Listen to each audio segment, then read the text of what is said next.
many customers do you have, and explain to me why this is going to be a great distribution channel for me. So we found that it was difficult to get what we called waves, because we could build them, but that didn't produce what the customers wanted, and we're having a hard time convincing the application vendors to converting their architectures to use the Lustre. What were they typically running primarily? So we made any token, the SRI, which Market Project was trying to convince them to take their wide derivative of geographic objects that is something inside a Lustre, and saying, we're doing just fine, and explain to me why this is going to result in a lot more. Did the customer need to have Canvas and other product in addition to this? Postgres was standalone. So things were tough, and what happened was the internet took off, and so our VP of marketing saying, what the name was Golden, capitalized on that really skillfully. Lustre became the database provider because it could do images, and that was exactly what the internet guys wanted. So we broke the internet wave and got just massive publicity as to why we were a good database for the internet age. And all it was the video and text put into the database so that you could correlate them with other stuff. Who were your buyers? Who was buying that? Who was looking at that? Lustre? Well, the simple answer was that. So that was number two. Was we have ticks don't work very well on Wall Street. Tick data doesn't work very well on relational databases. So we have an extension for time series data, which is pretty darn. So we have the attention of Wall Street guys. So the simple answer is, at the time, the Lustre decided to sell itself to Performance, which I think was 96. We got about $5 million a year. That was our run. It wasn't that big. So we had the Tom thinking for us, way in excess of what our revenue was. There weren't the people who were sitting in. At the start of the internet wave, you had all of these big elephants saying, "Oh my God, we got to. Here's the internet. We got to figure out what it means." And so there were just, every big company was just showering money on internet projects to try and figure stuff out. So largely it was fun. Our customers were largely enterprises trying to figure out what to do with the internet.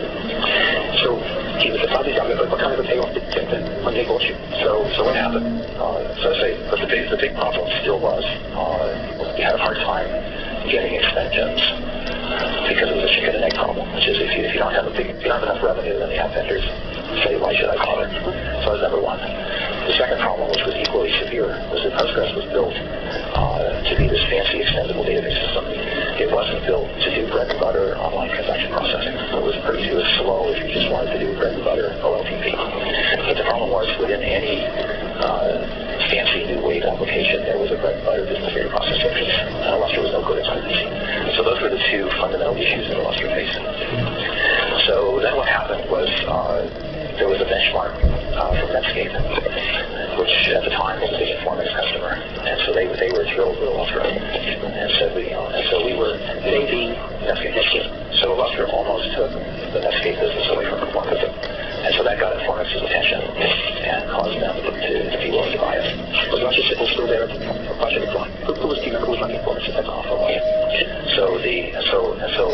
From Informix's point of view, it gives them forward-looking technology. From a Lustre's point of view, it solves both of the problems that are bedeviling us. It gives us access to an engine that has good OLTP performance and a distribution channel with throw weight. So that was the reason for the merger with Informix.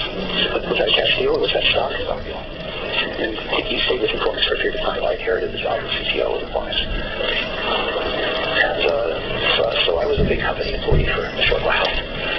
You show here that you stayed with Informix till 2000. How did that work? I think not very well. I think I think what happened in the acquisition was of course the executives largely had heaved overboard. The sales force, of a startup is a bunch of very smart technical gunslingers, and they didn't fit in with the button down sell to the enterprise sales force in Informix, so they largely didn't fit very well. The engineers were, Informix had a completely different engineering culture than Lustre had. So I think it's the point of view of the way to make that merger work was to integrate Lustre into Informix, and by and large that wasn't very good for the employees. And I personally found myself relatively ineffective. But you stayed on for 4 years. It takes a while to realize that they're not effective. What was happening to Informix, though? They had some problems localizing, didn't they? They sure did. As I understand the stories again.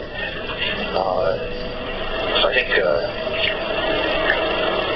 in 97, I think, I'm not sure exactly when, Informix had a serious down quarter, followed by a restatement of revenue, or followed by firing the board firing the president, followed by a restatement of revenue, followed by a new president, followed by 3 years of turmoil. And I'm just surprised you stayed involved with that during that period of time. That must have been very unsatisfying of a thought. Well, the trouble was that the technical strategy of Informix at the time was to take the Illustra functionality and to put it into their high-performance OLTP engine, which would create the best of all worlds. And first of all, that took about 2 years to get it done, it took a lot longer than I expected. And then it took yet longer to get that engine to where it replaced where it was the OLTP engine of Informix. So I felt like I had to see through that process. Were you able to integrate those two sets of functions into a single engine? It was just massively expensive, and it took a long time. But do you mean with the performance satisfaction when it was finished? So Informix version 9, it was a fabulous system. Well, what happened to your competitors at this point in time? What were they doing? So I think so what happened was, at the time of the acquisition, Informix immediately started touting, they started the Billboard Wars with Oracle, 101, and so they made a huge amount of noise. And I think let's see if I can say this in a way that doesn't get me sued. But I think what ended up happening was that Informix had been used to a 50% year-over-year growth rate, and largely they had intra-query parallelism, and Oracle didn't. And that sort of, they were doing great in the early 90s. But what happened with Oracle got intra-query parallelism. And then, and then number two, it seemed like about 1994, the growth rate of the software companies as a whole just slowed down. So everybody slowed down, and the real growth rate of Informix slowed down. But Phil White continued to push the company at 50%. And eventually, your string runs out, and that's what happened. You had a down quarter, I think in 97. And so the minute you had a down quarter, then the financial viability gets called into question. You start having turnover of executives. So the Informix product became very difficult to sell. And so, and I say this was a real education for me, and I had no idea how hard these events are to recover from. So I stayed with Informix through Phil White's replacement, and that guy decided he fired through his replacement. And when the board fired the third CEO, I said, I've had enough. I'm not about to try and train a fourth CEO, so I said, I'm out here. Two quick questions. During this period of time, Sybase is not in existence. Are they a significant competitor to you? What do they do about this extended function that you introduced through Illustra? So Sybase is peddling themselves as an OLTP engine. So they're going to that's what I heard on. We're competing against Oracle, really. The other, IBM continues to be still heavy in the mainframes, but the spaces that you're working in, they're really not a major factor. Is that a correct statement? AS400 was not a factor here. I think that's really interesting because IBM was a real lightweight in the Unix market. Yes. And that didn't have to be the case. Well, the RS-6000, whatever the machine was that they put in as a risk machine, that was the only real significant factor, I think, in the Unix market, wasn't it? So I think, I think they were never serious about competing against Sun. And so I think